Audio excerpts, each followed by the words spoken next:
Hey class, welcome to Unit 7. Today is Friday, July 10th, and we are nearing the end of the road here.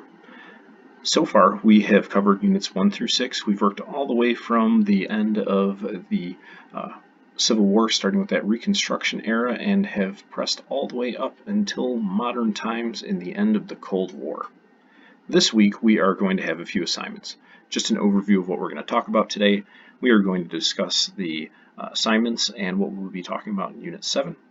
And then we'll be talking about some milestones for the rest of the course. And then we're going to close out with the advertised extra credit assignment. Let's get started here. So in Unit 7, we are going to be working in a similar timeline with what we saw last week in the American 60s. We're going to pick up around that time frame with we'll be working concurrently through the Cold War here. So for Unit 7, we are going to be looking at America in the 1960s. That will have a quiz associated with it.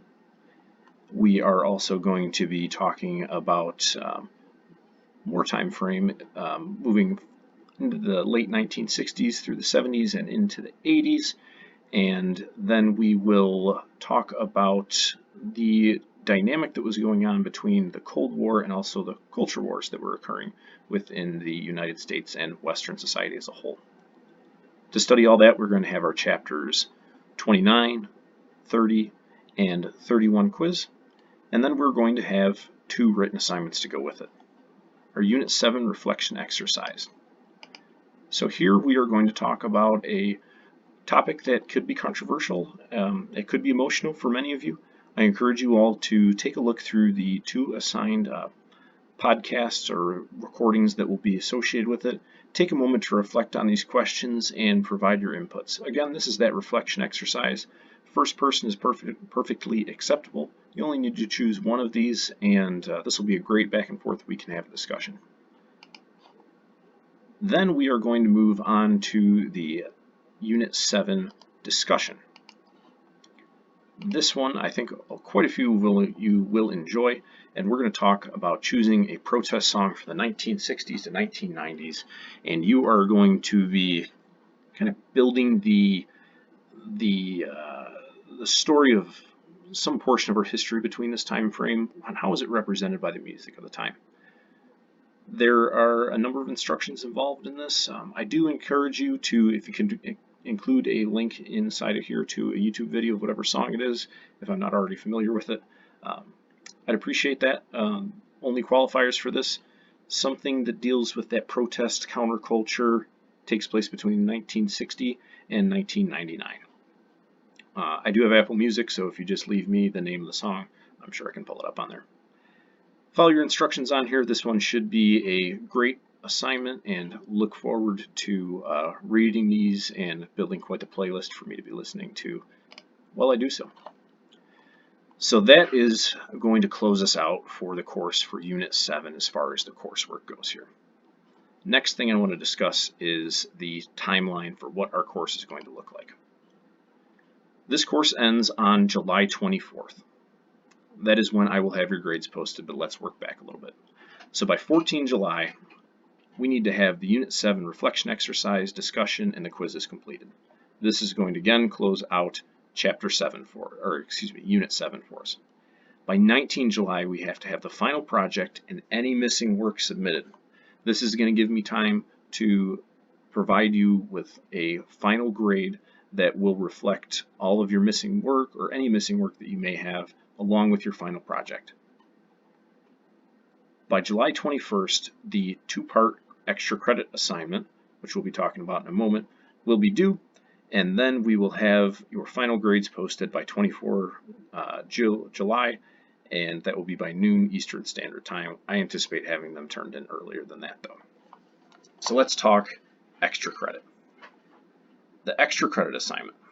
If you take a look inside of your course here, and we go over to discussions, you will see that there is a new extra credit topic and assignment added. The extra credit assignment is going to be worth up to 5%, or it will be worth 5% added onto your final grade. Think about it like this. Your midterm exam is worth 10% of your grade. Let's say you don't feel like you did so hot on that. Maybe you picked up a grade in the 50s or 60s on that, really want to improve it. This is an opportunity. This will add on 5% to your grade. So if you had in 87, that has A to B. If you complete this assignment, that takes you up to a 92, and that bumps you up to a grade of an A. This is well worth your time. What we're going to do here is just take a moment, reflect on what we've learned so far inside this course.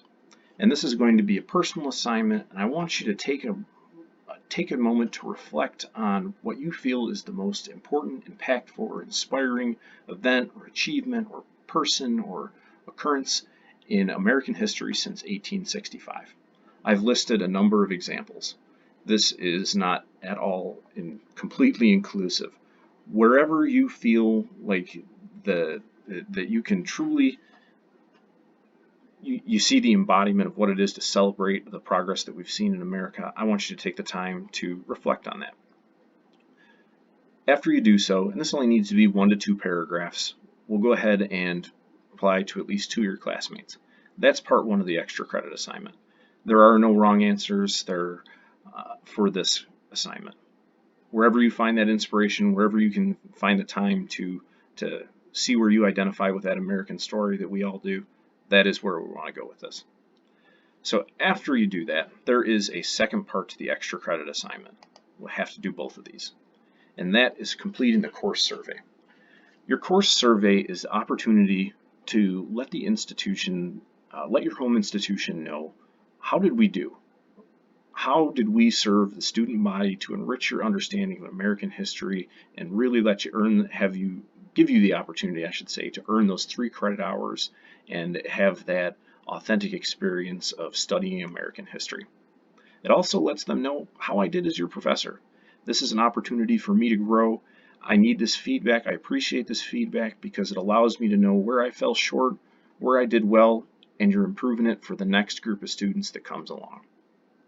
Those surveys are going to be sent to your email. This will be your campus email. It's going to have a personalized link to the course evaluation survey. Go ahead and take the survey. You will receive, let's say it's an email receipt pretty much saying that you completed this. You can screenshot that, send it over to me, or you could forward it to my institution email that will be listed inside the description. I see 6 of you have already completed the course survey. I appreciate that. If that's you, go ahead and just send me an email saying that you've completed it. Integrity, I believe you, and I look forward to seeing all of your responses on this. One thing I do want to circle back to from the video is talking about this for all missing work must be submitted. We're going to make that for 19 July. This is an important date because I want to be able to provide you with a complete grade at the end of the course with everything that reflects all the work that you put in here. This is going to be a firm date with the exception of any very, very extenuating circumstances. We need to have this work turned in. Please contact me if you have missing assignments, you have any questions. Let's go ahead and work through this. I know we're going to do a great job for getting anything submitted that is missing. I think that about wraps us up for this week. This is definitely not the last video that I will post on here, so this is by no means a farewell message. We still have 2 whole weeks working together, but I wanted to get a roadmap laid out of what we're looking at for the rest of the course. This is a week that the work is meaningful and we have a lot of reading and quizzes to get through. However, the reflection as well as the forum shouldn't be terribly taxing for time that is required to complete it. So I would encourage you all to please continue working on those final projects. The ideas I saw on there were great. They inspired me to be motivated to look at and review what each of you are going to contribute in that final project and put that personal touch on things. So please feel free to reach out to me with any questions at all. Always available via text. Send me an email. You can reach out to professor.league@gmail.com as well. Always available to check that. I'll get a push notification on my phone and get right back to you. Thanks everybody. Have a great week.